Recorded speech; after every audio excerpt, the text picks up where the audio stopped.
I'm Tatyana, I'm 26, and I'm in a lot of debt. And I don't have a job. But in the last year, I've managed to move into a bigger house in a safe neighborhood, and I've paid over $10,000 of my credit card debt. Normally on this channel, I talk about all the ways that I make money online, but in this video, I want to talk about how I actually save the money that I work so hard to make. And these aren't basic or unrealistic tips, like don't ever get juice at a restaurant or don't ever eat out at all. This is like realistic advice that won't require you to suffer or cut out all the little simple joys in your life. Okay, so in no particular order, here's the first thing that I do to save money. The first thing that I've done to save money is that I've negotiated my rent. So this townhouse that I'm living in now and the townhouse I was living in before, I negotiated my rent with both of those landlords. At my last place, I'd managed to save up a little bit of money before I moved in. So I agreed to pay a few months of rent up front in exchange for my monthly rent to be lower. I ended up moving to this place in a hurry because our last place became really dangerous. And because of that sudden move, I didn't have a bunch of money saved up, but I still managed to negotiate my rent. And that's because I agreed to sign a longer lease in exchange for my monthly rent to be lower. In my experience, it's a lot easier to negotiate your rent if you're working with an individual landlord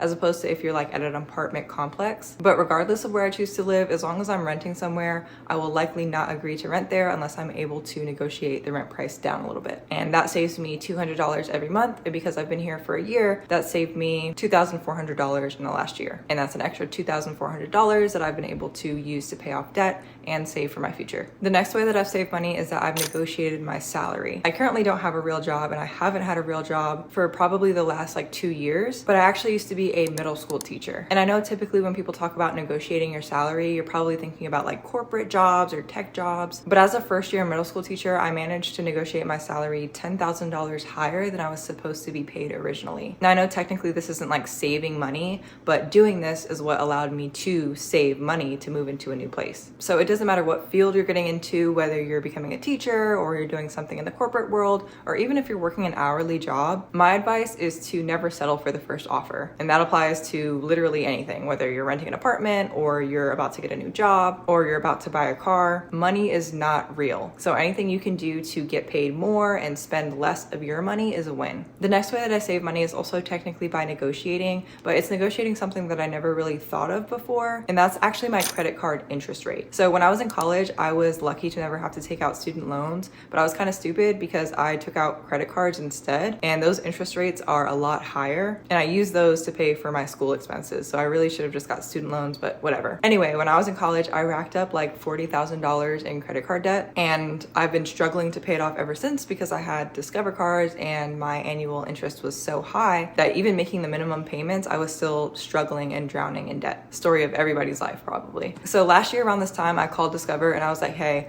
I can't pay this. I don't know what we need to do, but we need to figure something out because you're not going to get your money. What can we do? And they were like, we have a hardship program that you can enroll in or whatever. And basically the program allows you to slash the interest rates on one of your credit cards. And I think that the interest rate slash is like temporary. So it lasts like 12 or 18 months or something like that. And I have 2 different Discover cards. So by slashing the debt on one of those cards, I've been able to spend the last year focusing on paying off the other card that has the highest interest rate. And I've just been making minimum payments toward that other one because the interest rate is so much lower. So that higher interest credit card, I started the year off with probably like $15,000 in debt. And now I've gotten it down to almost $3,000. And then next year I'll be able to focus on paying off this other card and hopefully I can extend my hardship program thing or whatever. So I know the first 3 tips that I gave were all kind of related. It was all basically negotiate, but I highly recommend negotiating anything you can because like I said, money's not real and you should do anything you can to keep yours in your pocket. If you want me to talk more about exactly how to negotiate, whether it's your salary, your rent, or your credit card interest rates, let me know in the comments and maybe I'll make like a short about it or something. All right, next thing that I do to save money, and this is really like penny pinching, but again, it doesn't require me to actually suffer or miss out on anything, is I put pretty much everything on auto delivery and then I cancel the auto delivery like immediately. So this goes for like any household cleaning stuff that I might get on Amazon or like dog stuff, whatever it is. I have 2 pretty big dogs, so they go through a lot of food really fast and like they're getting older, so they have supplements and stuff. I don't want to pay full price for that stuff. Normally when you put an item on auto delivery, you can get a pretty hefty discount. I think on Chewy, I got like 20% off their dog food. So it was like, it went from like $90 a bag to like $70 a bag. And then you typically get an additional discount if you buy it in bulk. So I'll add 3 bags of dog food to the cart and then I'll set it to auto delivery delivery. And then as soon as the order is placed, I cancel the auto delivery and I still get to have that initial discount that they offered on the first auto delivery order. Now you can't do this with everything. Sometimes it's like one-time offer type of thing, but whenever I can, I do, because if I can spend $6 on something instead of $7, then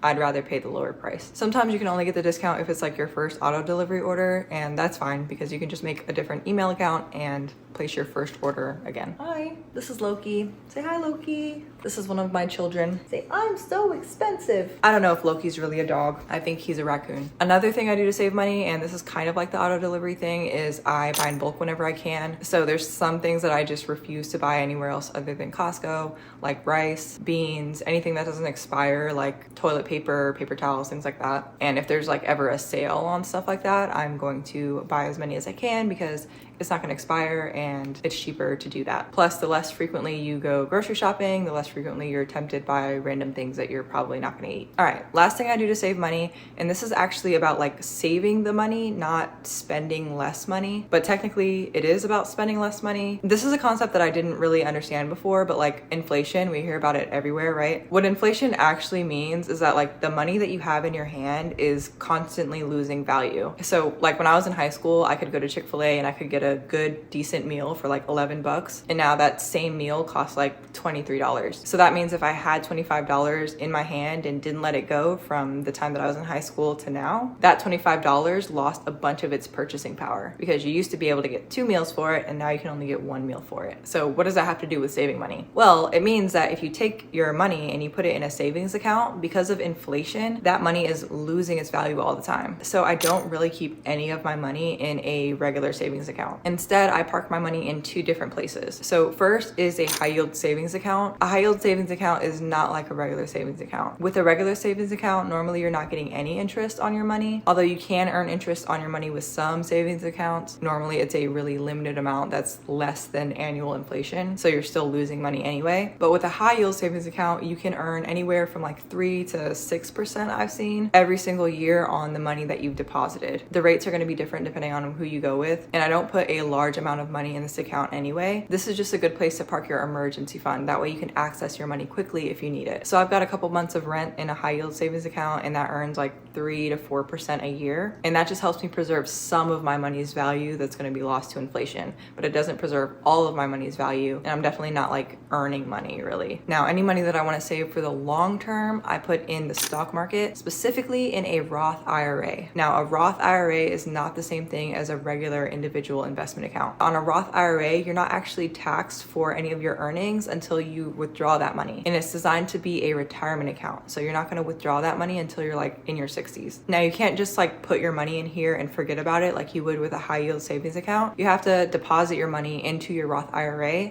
and then you actually have to invest in particular stocks or ETFs, which are just like little slices of companies. And your ownership of those little pieces of those companies, that's what's going to actually allow your money to grow in value over time. Now, if this sounds like a completely different language to you and you're overwhelmed, I have a really simple, straightforward video that explains how all that works. I'll link it in the description box below this video. But long story short, for me, in order to actually save my money, I don't put my money in a regular savings account. If you're like completely new to investing and you don't even know what stocks to buy, I'd say that the S&P 500, otherwise known as the SPY, that's typically thought of as a safer and beginner-friendly investment. When you buy a piece of the S&P 500, you're not just buying one company that could tank. Instead, you're buying a small piece of like 500 of the most successful companies in the US. And on average, every single year, your money is going to grow 10 to 11% in value. Now, that's a huge difference from a high yield savings account, which is going to give you like maybe 4%. And it's a much bigger difference from a regular savings account where your money is losing value every year. And on top of investing in the SPY, I also buy some dividend paying stocks. And dividends are basically passive income that companies will pay you just for having your money in that stock. Sometimes they'll pay you once a month, sometimes they'll pay you every 3 months. How frequently they pay you and the rate that they actually pay you completely depends on the company. But I like having dividend paying stocks because I can automatically reinvest those dividends. And then whenever I reinvest the dividends, the amount that I get paid from those dividends increases as well. So if all you have is like $10 to invest, you can buy a dividend paying stock. And then whenever that company pays you your monthly or quarterly check, you can take that check and buy more stocks. And then that's a great way to increase your long-term savings, even if you can't consistently contribute to it. That's like basically what I'm doing. If you want to start investing, but you don't have a ton of money to get started, I'll drop a link to the investing app that I use in in the description box below this video. You can actually click that and get a free gift stock when you sign up. And you can pick whatever stock you want from a list of a bunch of different popular options, from Nvidia to Visa, Johnson & Johnson, Coca-Cola, a bunch of really big successful companies. I would just say when you do sign up, if you want to make the most of it,